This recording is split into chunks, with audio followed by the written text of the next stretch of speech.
Now, on our 10th Tagalog-Filipino vocabulary, here's the sentence. Halos hindi na makikita ang nangingitim na tubig ng kanal sa dami ng basura. Roughly translated as, the dark water of the canal can almost be seen or it could be covered because of so many garbage or litter. So, the word halos. Halos lahat ng pera ko naubos. Almost all my money has consumed, almost drained. It could be that you spent almost all of your money. So, halos araw-araw ay mainit sa probinsya. Almost every day is warm or hot in the province. So, in the province, it's hot almost every day or warm. Halos karamihan ng prutas ay maasim. So, almost all fruits are sour. When you say karamihan, it could be many, or almost. Next. Hindi na makikita, can't be seen, can't be found anymore. Hindi na makikita ang pitaka, purse can't be found or seen anymore.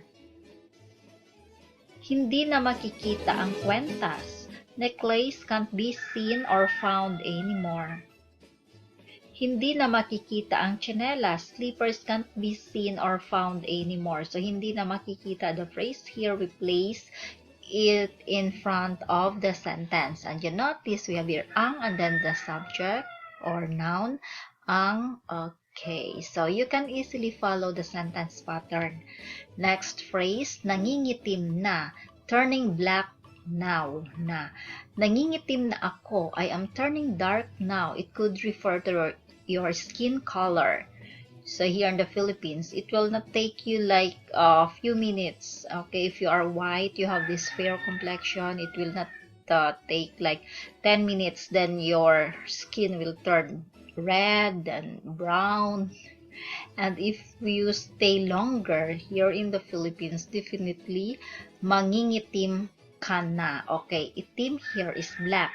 Nangingitim na ang kwentas mo. Your necklace is now turning black or dark. Nangingitim na ang kuko niya. His or her nail is turning black. Okay, you have here kuko, that is nail, kwentas, that is necklace. So, tubig ng kanal, water of the canal, or you say canal water. Madumi ang tubig sa kanal. Madumi ang tubig kanal sa labas. The water of the canal outside is dirty. So, subject, and then ang tubig kanal sa labas, that is outside. Mabaho ang tubig kanal doon. The water of canal over there is poignant or smelly.